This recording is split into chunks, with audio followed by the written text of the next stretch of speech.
আজব গ্রাম। কোনো ধাতব যন্ত্রপাতি ছাড়াই শুধুমাত্র হাত দিয়ে পাথর ভেঙে আর খুঁড়ে তৈরি করা হয়েছিল 350টি বসবাসযোগ্য ঘর বাড়ি। সময়টা ছিল খ্রিস্টপূর্ব 800 বছর আগে। 3000 বছর পর আজও খুঁজে পাওয়া যায় সেই প্রাচীন ঘরগুলোর অস্তিত্ব।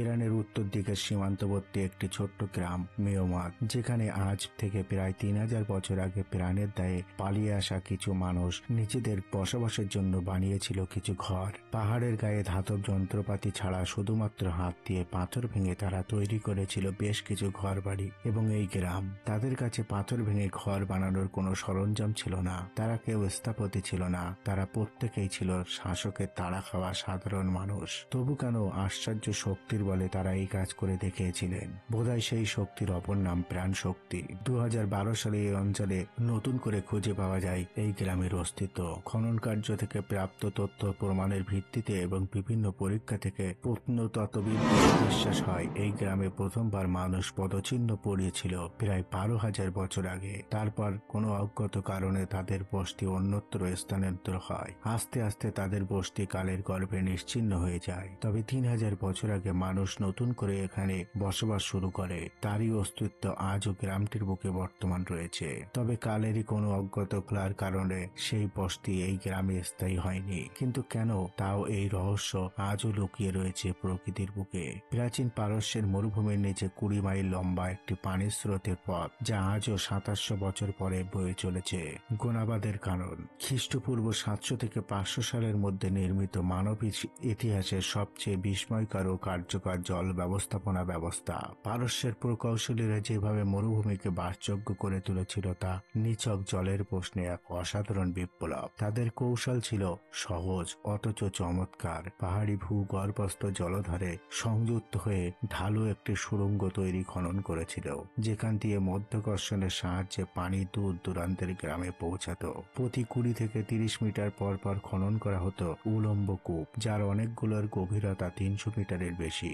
এগুলোর কাজ ছিল নির্মাণ ও রক্ষণাবেক্ষণের সুবিধা নিশ্চিত করা। খ্রিস্টপূর্ব 500 সালের দিকে এই পানিপথ ব্যবস্থার সঙ্গে যুক্ত হয় পানির সময়ভিত্তিক বন্টন ফেমচার নামে একটি জল ঘড়ি, যা কৃষকদের মধ্যে পানি ন্যায্যভাবে বন্টনের দায়িত্ব পালন করত। এই প্রযুক্তির প্রভাবে মরুভূমির মধ্যে জন্ম নেয় প্রাণবন্ত শহর। ইস্পাহান, ইয়াজেদের মতো শহরগুলোর গড়ে ওঠা গৃহস্থলী ও কৃষিকাজ সম্ভব একেবারে অনুৎপাদনশীল অঞ্চলে। এই ব্যবস্থা পরবর্তীকালে উত্তর আফ্রিকা ও চীনে দেখা গেলেও পারস্যের কানাতি ছিল পৃথিবীতে প্রথম প্রমাণিত সুসংগঠিত ব্যবহার। এবং সবচেয়ে বিস্ময়কর বিষয় হলো, এই প্রযুক্তির জন্য প্রয়োজন ছিল না কোনো যন্ত্রচালিত পাম্প বা বিদ্যুৎ, শুধুমাত্র মধ্যাকর্ষণ, নিখুঁত গণনা, ব্যাস। আজও যেসব কানাত টিকে আছে তা প্রমাণ করে যে সঠিক চিন্তা, কষ্টসাধ্য পরিশ্রম আর প্রকৃতির সঙ্গে সহাবস্থান কেমন দীর্ঘস্থায়ী হতে পারে। গোনাবাদের এই প্রাচীন কানাত ইউনেস্কো বিশ্ব ঐতিহ্য তালিকায় অন্তর্ভুক্ত।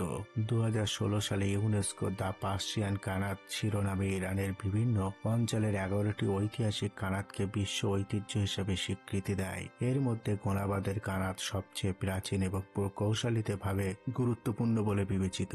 এই স্বীকৃতি শুধু এর দীর্ঘস্থায়ী কার্যকারিতা নয়, বরং মানুষের সঙ্গে প্রকৃতির সহাবস্থানের এক দুর্লভ নিদর্শন হিসাবেও বিবেচিত হয়। মরুভূমিতে টেকসই জীবনধারা এবং সম্পদের ন্যায্য বন্টনের দৃষ্টান্ত হিসাবে এটি আজও সমান প্রাসঙ্গিক। পৃথিবীর প্রথম কৃত্রিম চোখ, যেটি পাওয়া যায় ইরানে। 2007 সালে একটি খনন কার্যের সময় প্রত্নতাত্ত্বিকবিদরা ইরানের অন্যতম প্রাচীন শহর শাহর সুখতে একটি চমকপ্রদ আবিষ্কার করেছিলেন। আর্কিওলজিক্যাল সাইটটিতে আবিষ্কৃত দেহাবশেষের মধ্যে একটি প্রায় 2 মিটার লম্বা মহিলার কঙ্কালের অংশ ছিল। ডিএনএ টেস্টের রিপোর্ট বলছে মৃত্যুর সময় তার বয়স 28 থেকে 35 বছরের মধ্যে ছিল। তবে আশ্চর্যের বিষয় হলো, তার বাম চোখের সংকটে একটি অক্ষত কৃত্রিম চোখ ছিল। আশ্চর্যের বিষয় হলো, এই কঙ্কালের বেঁচে থাকার সময়কাল। কার্বন ডেটিং পদ্ধতির ফলাফল বেশ চমকে দেওয়ার মতো। 2900 থেকে 2800 খ্রিস্টপূর্বাব্দের মধ্যে কোনো এক সময় এই মহিলা ছিলেন জীবিত। এবার ভেবে দেখুন, আজ থেকে প্রায় 5000 বছর আগের কথা বলা হচ্ছে, আর সেই সময় কৃত্রিম চোখ প্রতিস্থাপন ভাবনার অতীত একটি বিষয়। নাকি সত্যি এমন চিকিৎসা পদ্ধতি সেই সময়ে বর্তমান ছিল, যার প্রমাণ আজও অবলুপ্ত হয়েছে?